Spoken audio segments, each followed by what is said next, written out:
So yesterday I got a really interesting email that I'm going to talk about today, but I want to know in the comment section down below, post for me, and I'll probably do some responses. I may even come back and do a part 2 of this video where I respond to some of your comments. But let me know in the comments down below what you think is one change that Legends needs to implement sooner than later for 2024 in terms of things that they could potentially be better at, things that they can do, etc. So we did get this awesome email from, hopefully I'm pronouncing it right, Milan, not really sure. And I wanted to talk about it, and then we'll kind of go from there. So anyways, if you're new to the channel, be sure to subscribe. About 30% of viewers are not subscribed. Change that if you're new. If you're new and you're listening to this, I'm talking directly to you.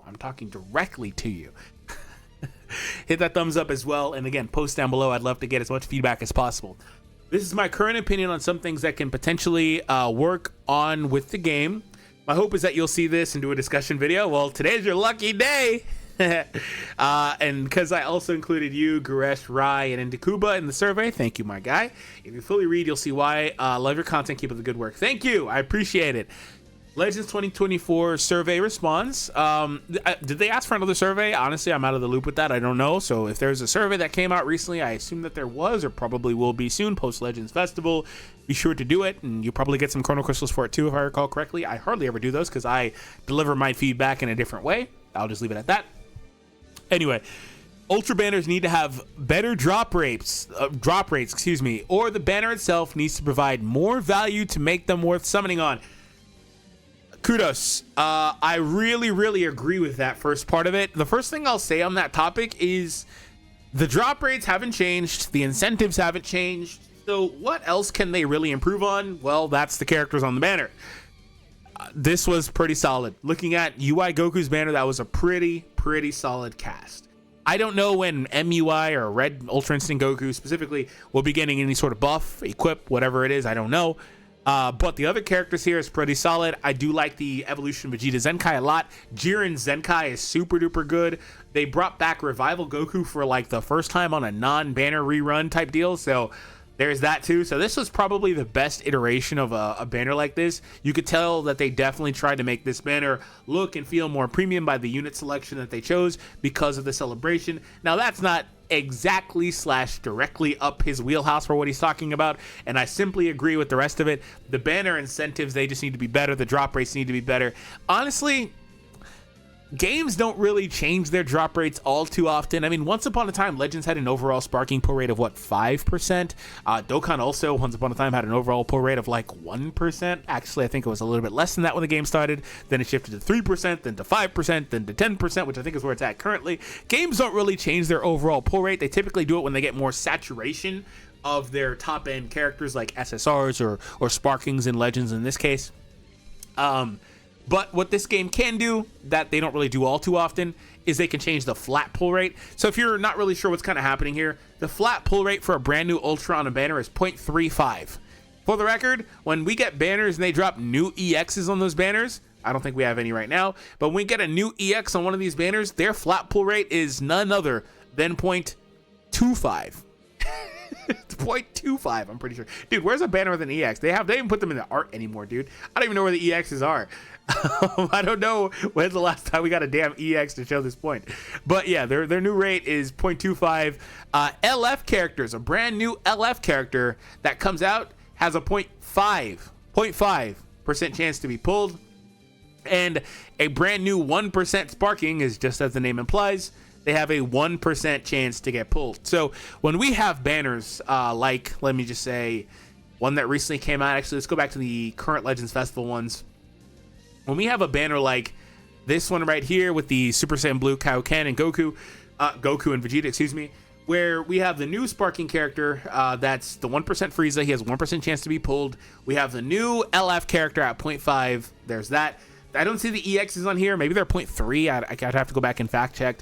But also, when these characters come back and they're not one of the brand new characters on this banner, if they're featured, they're at 0.25% chance to be pulled, and so on and so forth. So keep that in mind when it comes down to these banners, that, the chances to pull the characters are super duper low. You got a 0.5% chance to pull this Goku and Vegeta, so if you did a lot of summons, you probably got a lot of bad pulls before you finally pulled them, because again, you have a 1 in 10 chance to get Frieza on a multi, and half of that for the Goku. So when we circle back to Ultras, 0.3 is disgusting.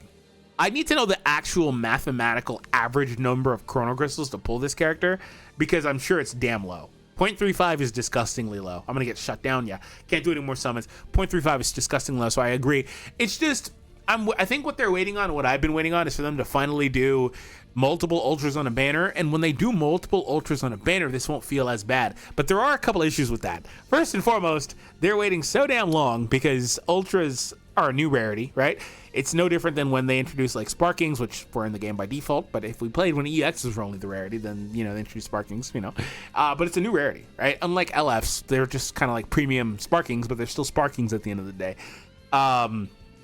This is a new rarity, so they need saturation. They need a lot of these, and at some point, excuse me, that will happen, and they will finally decide to put more than one on a banner. There was a little bit of a tease the other day with like the happy bag stuff where they put multiple ultras in the same art for some reason. Like they made a whole on banner image for no reason. So I think when that happens, we will get, you know, better pull rates, or because there's more on the banner, it won't feel as bad if you're looking for an ultra in general. The problem, though, this is my secondary point, is that, good lord, there aren't very many good ultras in the game right now. So I say that to say, like, you can use even some of the worst ultras here against most of the game and still be fine. At least if they're summonable anyway, maybe even some of the free ones. I don't know. You can use them against a lot of the game and be fine because they're just flat out better than most of the characters in the game. Even the newer characters that have come out would still get one comboed or two comboed by some of these older ultras because of just different things, right? So anyway, there's that. I'm not really recommending using some of these characters, but I will give that as a point. So when we get a banner that includes, let's just say UI Goku had it, where he came out, and maybe they included him with the Super Saiyan Blue Kaioken Goku on the banner, people are probably going to be disappointed when they see that blue orb fly in for the Ultra characters, and it's this guy instead. He's also not anything spectacular anymore, so there's that avenue too. So I don't really see the harm. I still have to say I don't really see the harm. Like, they could do it at some point. We've got a decent number of these. Maybe at some point this year, maybe they will. I thought maybe they were doing it, like I said, for happy bag stuff this year, at least in a premium setting. I don't see why they wouldn't do it, but it is what it is. Anyway, let's move back over to that. We were barely on the first sentence. The format for the step-up summon for LL Tag Goku and Bardock was absolutely horrible. Please do not use that format again. So, okay, I'm going to just have to keep doing this intermittently, so I appreciate you, man. I'll get through it, I promise. So they did this thing with Goku and Bardock that was just atrocious. I was super critical on it. I think I called it like the worst banner like ever. And it wasn't really, it's not that it's the worst banner format ever, because good lord, Legends has had so many banner formats, even ones you probably don't even consider to be or think of as banner formats. They've had like 20 different step-up formats. I'm not joking. Like when step-ups first came out, by the way, they changed the format every single banner time. Like every time they changed it for like the first like 5. It was disgusting, man. But this one was easily one of the worst ones that they've ever done. Probably second worst format, simply to ultras, or just comparably to ultras. What they did here was they did the first summon. By the way, there's no 7 steps on this banner, so there's that. The first summon was 5 characters for 500. The second summon was 7 characters for 700. EX guaranteed mini multi, by the way. Partial multi. The third step was 1,000 chrono crystals, and that's just it. No incentive. You just get the little coin. And then the fourth step was a summon that has a 3 times drop rate. It costs nothing. It's free. 3 times drop rate for Goku and Bardock specifically, so a whopping 1.5% chance. Oh, here's a banner with a new EXs. They're at 0.2448. They aren't even 0.25, 0.2448. God damn it. But anyway, the fourth step was a single summon with 3 times chance, which is basically garbage. You going for a single summon with 1, that could have been a multi, and it still would have been kind of just okay. But a single summon, like, dude, that was brutal. Thankfully, they didn't run that back with wait, who was the next banner? They were the part 2 banner, so I guess they didn't get a chance to run this back. I guess we'll find out if they're doing this again. Please don't do this again. By the way, I think this is maybe something that they'll do for the original characters, which I'm not as mad about it if it's something like that. If it's not on every LF, I'm not as mad about it. If it's on original characters that they put out once every like handful of months, then I guess I'm not really as mad about it. It does suck, but I'm not as mad. So don't do that again. It takes too long for LL units to return in future banners. Almost 8 to 9 months before LL revives Sign Goku and Android 17 is both ridiculous and disrespectful to players. Okay, on that one, the discrepancy is not actually 8 to 9 months. I think it's closer to like 6 months, I think, on average. Last time I checked, so there's that. On average, it's about 6 months. And the reason why that's the case is because obviously they want to make the people that summon for the character have the most value out of that character, which is also consequently why the boost system exists. It's twofold. The boost system, they try to, like, the featured boost at least, it's twofold. So the people that summon for a character don't skip a banner, aren't waiting, blah, blah, blah. They get the character at the peak of their performance. They're going to be boosted in PvP. They're also not going to be power crept, assuming they weren't launched in a power crept state already, right? They're not going to be power crept. They're going to look super duper good, and they're going to dominate, right? Think the new characters we just got, right? They're all dominant. They're all super strong in their own ways. A couple months from now, they're not going to maybe look as good, not going to perform as good, particularly when they come out of boost, right? The featured boost. But also another avenue or another factor is when these characters are on that featured boost and they're dominating, it's a FOMO thing. What winds up happening is, yeah, they look better than they really are because they have the extra like 20% or whatever the number is. But people are then going to feel incentivized to go pull more for the new character. Maybe they were skipping the character like Goku and Bardock. Maybe they skipped Goku and Bardock and then they got their face punched in by them 5 matches in a row. And we're like, okay, I'm going to just go get them. Or maybe they gave up because they did a bunch of summons and just gave up, right? So there's multiple reasons why some of the systems in the game exist. And that's one of the, or several of the reasons as it pertains to that. I don't know that the discrepancy is that big, but what I will say, I mean, we know it's not that big because Piccolo came back recently, right? Right? Like he came back from the anniversary on a banner recently, right? What banner was that? What banner was that? I'm not sure. Maybe it's my next point. Was he on the Beast banner? I don't even see the Beast banner in here. Where the hell is that Beast banner? Where is the Beast banner? Is it active? I don't see it. Is it still up? Because the other ones aren't up. Oh, here it is. Yeah, it is up. So there's that. Yeah, he came back. It came back like 5 months later. That's closer to what I was saying, right? Closer to what I was saying. But this is my next point. So what they also have been doing to kind of like combat that is they've been doing more side banners, and not only side banners, they've been doing rerun banners. They had never done flat out rerun banners unless it was on one of those archetype banners that we don't have anymore, like Legends Saiyan, Legends Regeneration. You remember those banners? We don't get those anymore. Nowadays, we only get like ultimate pickups, which have some really good characters comboed in there, like this one here, which just so happened to rerun these characters, which Goku and Frieza, another character came on the anniversary that got reran here. Further proving my point that it's closer to 6 months. Anyway, which is still a long time, by the way. Regardless, it's still a really long time. Where it's a separate banner. They're not putting these characters in a position to be summoned on these premium banners featuring new characters. They're putting them on their own side banner to make you pull separately. And the biggest kick in the freaking teeth was right before anniversary. I know you guys remember it. I called them out something vicious for this. Right before anniversary, they reran 17 on a banner like this. And this was like, what, 4 months after his release? They ran him, almost 4 months to the day. They ran him back on a side banner. So they didn't have to put him on the banner that dropped like a week and a half later with Goku and Frieza, because that would have just been too much value, right? So again, there are reasons why all these things happen. Most of them kind of circle back to money, but yeah, this is another thing that they've been doing is they've been putting characters on side banners, and they've also flat out been rerunning banners. For example, the Gamma banner got reran in its exact state, aside from what? The increased rates? Was that what the difference is?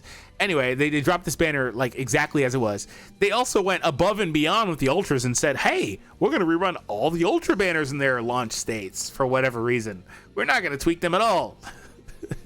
You're just going to rerun them all. So yeah, get your characters that are all old. All these old character banners, all old characters. Just have fun.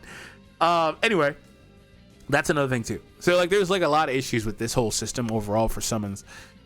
But by the way, Sign Goku was the exception, because Sign Goku, the revival UI Goku, he actually did get gatekept. He got gatekept from, I don't think he came back on a side banner until the UI banner. Maybe he came back on a rerun banner somewhere in the middle, but he got gatekept.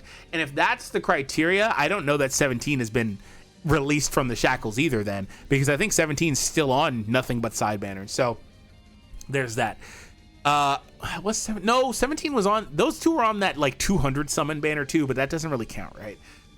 Anyway, earnable free chrono crystals need to be increased, not by a lot, but enough to show that the free-to-play community, that you haven't forgot about them. I'm not going to pull it up here, but somebody please post down below what the current chart is for maximum earnable chrono crystals for free players. Like if you complete all the events for Legends Festival, what was the maximum earnable? Because I'm pretty sure it was pretty high.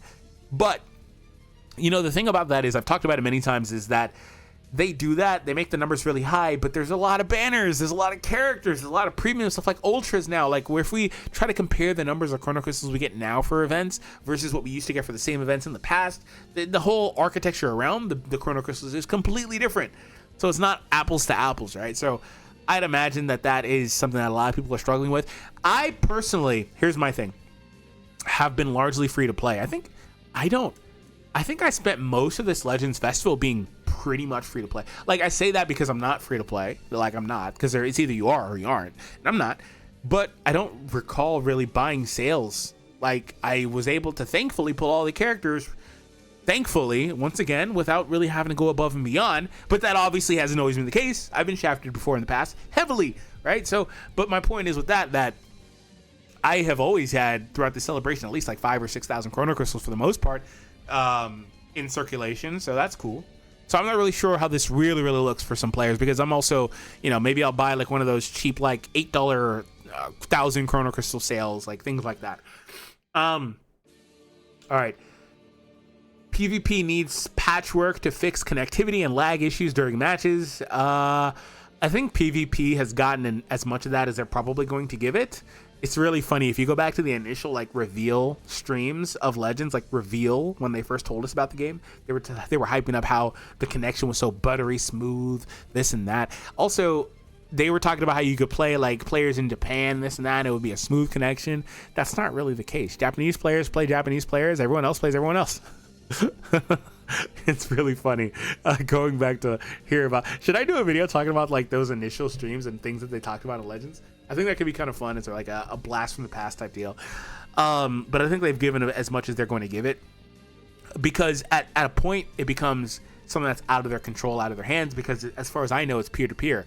So it's dependent on you, the player, and your connection stability, how all that works. However, I'm sure there has been, and there have been many, because there's so many players, times in the past where maybe everything was perfect on both player sides, but the game itself and their own networks and servers weren't working great, and that caused lags. Because I've had issues with lag before in my game, and I'm like, unless this guy is hella lagging, I know everything's perfectly fine on my end. Unless that guy is perfectly lagging or lagging, then the game is tripping.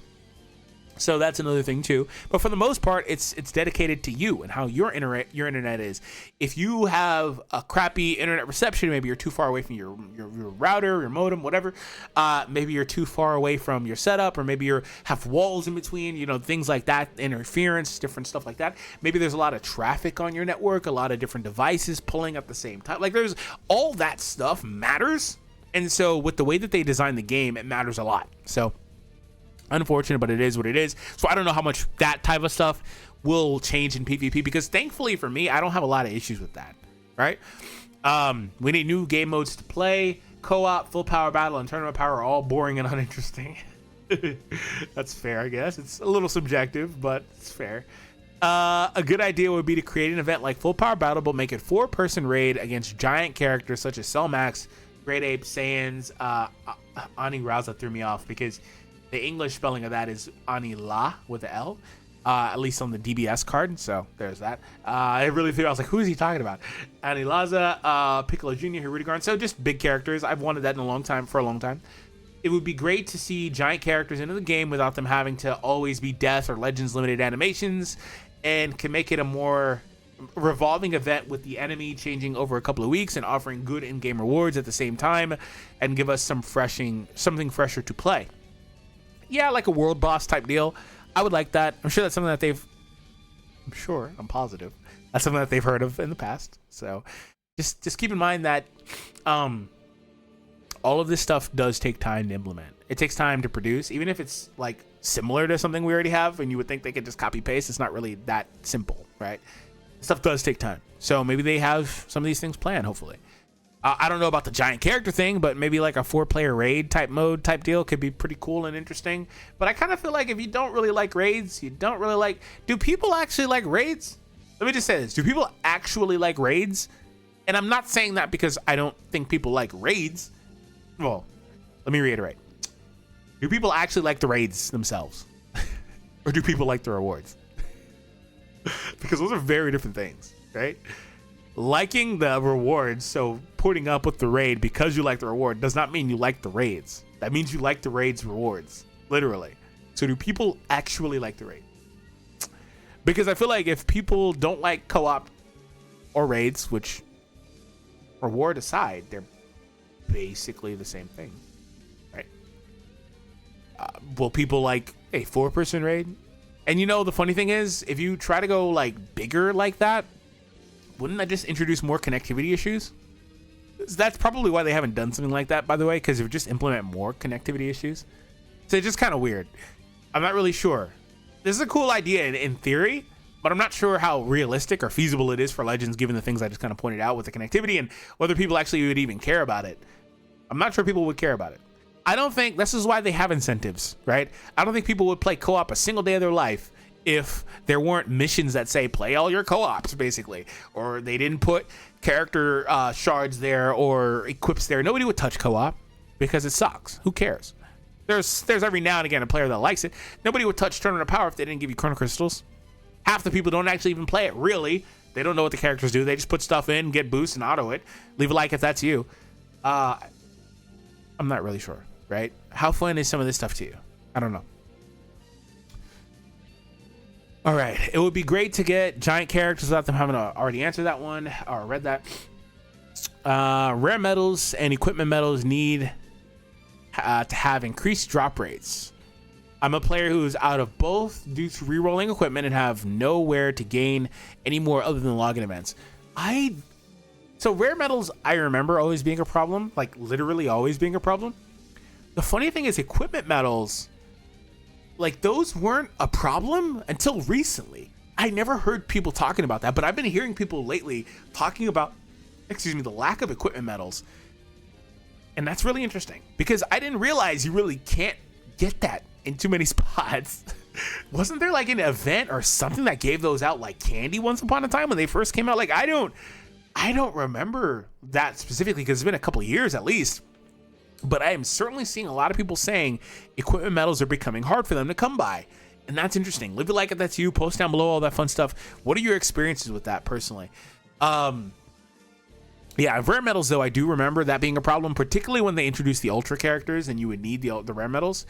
Rerolling equipment, yeah, and have nowhere to gain anymore other than logins. The drop rate for new EX units needs to be increased.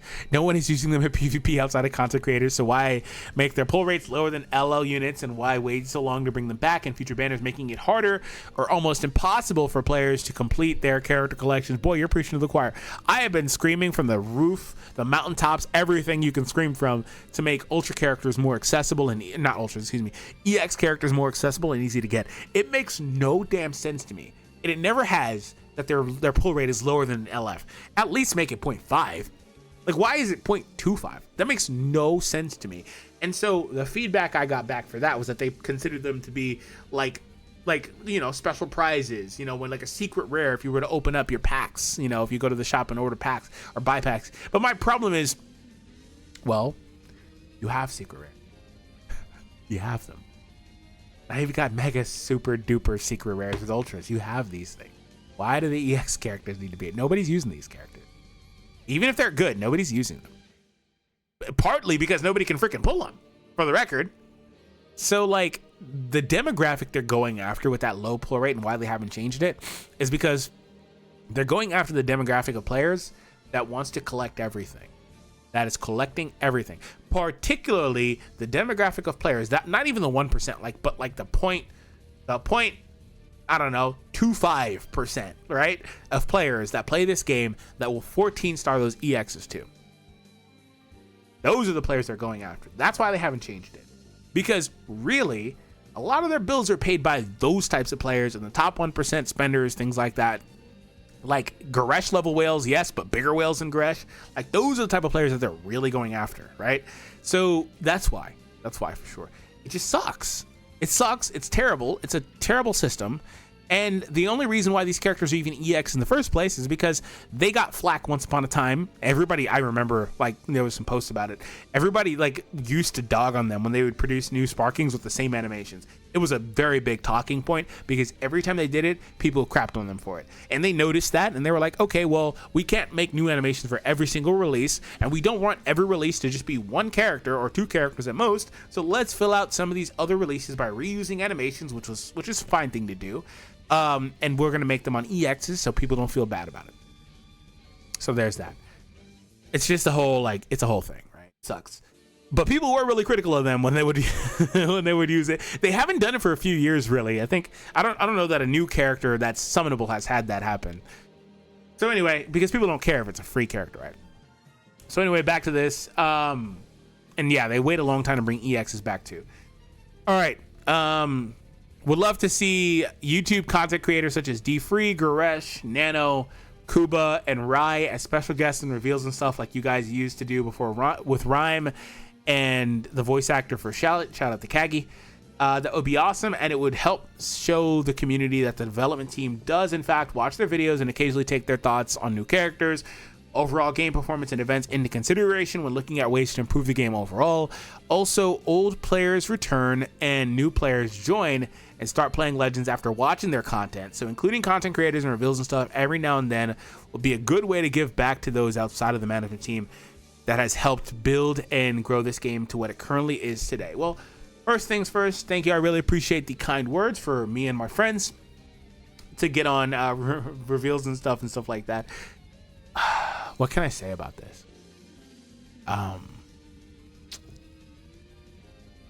Okay.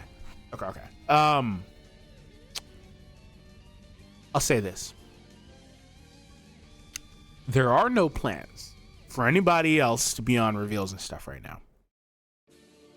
There may or may not have been plans in the past, so I'll leave it at that. I'll just say that whenever something big shakes up the community, not like Legends community, but also the community in terms of like the shareholders, the people interacting with the Dragon Ball IP, like, I don't know, Toei, other people, Shueisha, things like that. Whenever something impacts them, that also impacts all the other functions of like Dragon Ball.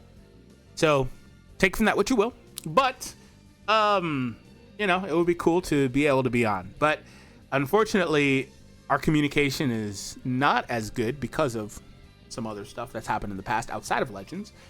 But I will say that the communication that we may or may not have now is still pretty good. Like in terms of like the direct contact, we may or may not have as high level communication as we used to have. Okay, so let me say this. I've been invited to Bandai in the past for Dokkan stuff. I don't really do Dokkan as much, so they're not watching my videos. Who cares? Where I've given feedback, I've talked about like all this stuff this guy's talking about. That's happened, right? And Legends may or may not have had that in the past, but we don't really get invited like that down anymore. Some of that's also like, you know, the way the world changed in 2020. So there's that. But yeah, it's kind of a rocky road. It's always been kind of tough to try to have a relationship with Bandai, partly because again, there's so many like hands in the pot where it's like I said, Shueisha, Toei, blah, blah, blah, all these other companies. And so when you have a relationship, you have to get the agreement, by the way, from like all these people to say, yeah, it's cool, talk to them about this stuff, do this stuff with them. You have to get all that. And then also the fact that, I don't know, they're all in Japan. It's really hard. It's really, really hard to have that open communication, right? Even Toshi, I think Toshi was born here. But like, you know, so that's why he's kind of like the liaison, if you will, for everything for us, because he's the main guy that, you know, speaks English, knows all the stuff in and out, you know what I'm saying? So there's that. I'm not sure, maybe he was born there but came here at a very early age or has lived here for a long time. One of those is true. But the point is, there are communications that are complicated or hard to do for us in getting in touch with them. It's not something that's like as easy, and certainly also it's not something that's as front facing, because other companies will be more open with, like, you know, they'll have content creator programs, they'll have this and that, they're more open about it. They'll give us, like, our content creators the ability to have like early content showcases on new characters or information in advance and just like all these other things. Bandai Legends, other companies may get there in the future. They may even have interest in doing so, but they're gonna get held up. Say Toshi was like, yeah, he hit me up like, yeah, I want to do all these things, but I can't because the people that manage the IP don't want us doing this. They don't want us doing this or that, and that is a very real thing with this game and with everything Dragon Ball related. It's part of the reason why they're so secretive, right? They don't want any leaks. They don't want this and that. So it's very difficult. And so reveals and stuff, legends, all that stuff, as it pertains to reveals and stuff, they aren't as interested or as willing to do that. So that's part of it. And also, we all need a really good working relationship. So, like, another thing too is, like, since they're out of our loop, talking about the big wigs in Japan, not Toshi or anything like that, not Legends specifically, this is just Dragon Ball stuff.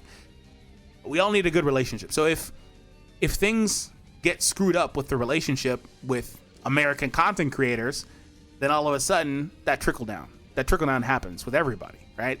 It's one person can kind of make things difficult for everybody. And I'm not elaborating. I'm not blaming anybody for any one thing. This is all completely hypothetical because I have, may or may not have, things that say I can't tell you anything specifically, but so yeah, there you go. Hopefully though, circling back, because I went on a whole like 5-minute thing. Circling back, hopefully in the future they can do reveals and stuff like that with us on, because it was really cool to see Rhyme and Kagi on there and all that stuff. I knew that they were on there, but it was cool to see them. Like, I knew it, like Rhyme told me, but it was cool to see them. It was also like, you know, like a like, wow, this is awesome moment.